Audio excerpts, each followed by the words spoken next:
नहीं, आज लक्सर ब्लॉक का औचक निरीक्षण किया है और मूल उद्देश्य ये है कि एक तो लक्सर में पहली बार आया हूँ ज्वाइन करने के बाद से, तो मैंने कहा बिना बताए एक बार ब्लॉक में और तहसील में चलते हैं। अभी तहसील तो मैं इसके बाद जाऊँगा।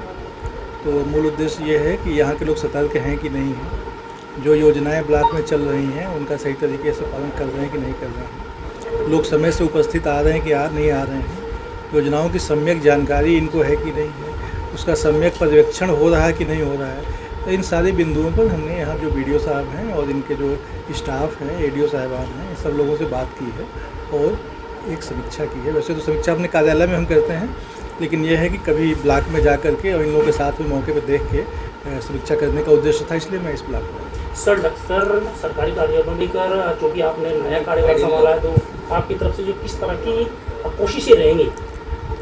पहली बात तो कार्यालय में प्रत्येक व्यक्ति को 10 बजे उपस्थित होना है। मैं सुनिश्चित कर रहा हूँ जिला मुख्यालय पर भी और तहसीलों में, ब्लॉकों में भी, और किसी को भी विलम्ब से आने का किसी प्रकार की छूट नहीं दी जाएगी। पूरे टाइम समय से आप कार्यालय में रहें और काम करें, और समय के बाद रुके रहना भी अच्छी बात नहीं है। जो नियत समय है उस समय पे आएँ और समय पर कार्य करके जाएँ, और इसी के लिए समय समय पर औचक निरीक्षण किया जा रहा है मुख्यालय पर भी और ब्लॉकों में, तहसीलों में भी अधिकारियों के माध्यम से हम निरीक्षण करवा रहे हैं। विद्यालयों का भी करवा रहे हैं। अभी बाकी जो अन्य सरकारी संस्थान हैं, सरकारी सिस्टम, सभी का हम निरीक्षण धीरे धीरे करके करवाएंगे, तो सुनिश्चित करेंगे कि सभी लोग समय से कार्यालय पहुँचें और जनहित में सदैव उपलब्ध रहें।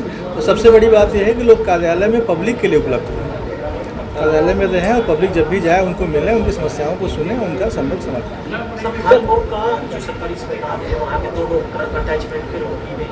जबकि खानपुर की 75,000 की आबादी इलाज के लिए रुड़की और हरिद्वार भटक रही है। ये प्रकरण मेरे संज्ञान में नहीं है, लेकिन आपने बताया है तो हम इसको चेक कराएंगे। अब रुड़की की क्या स्थिति है, वहाँ की क्या आवश्यकता है और खानपुर की क्या आवश्यकता है, दोनों को देखते हुए जो आवश्यक होगा वो कार्रवाई की जाएगी। सर एक समस्या हो रहा है सर, जितने भी पहले भी ऐसा मामला था, 2 करोड़ का टेंडर था, वो बाद में निरस्त करना पड़ा था। सर इस पर क्या आदेश? नहीं, आप इस बात को संज्ञान में लाए हैं तो इस बात पर ध्यान दिया जाएगा कि जो भी रूल्स और रेगुलेशंस फिक्स हैं उसी के अनुरूप ही कार्रवाई किया जाए, किसी प्रकार का उसमें इतर कार्रवाई ना हो।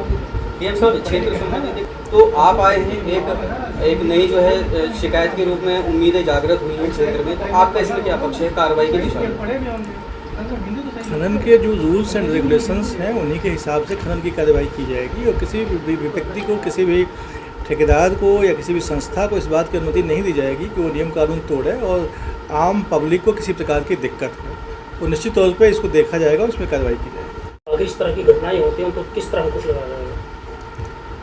कठोर वैधानिक कार्रवाई की जाएगी अगर कोई भी व्यक्ति सरकारी कार्य में बाधा डालता है और किसी प्रकार से भी सिस्टम को प्रभावित करने की कोशिश करता है।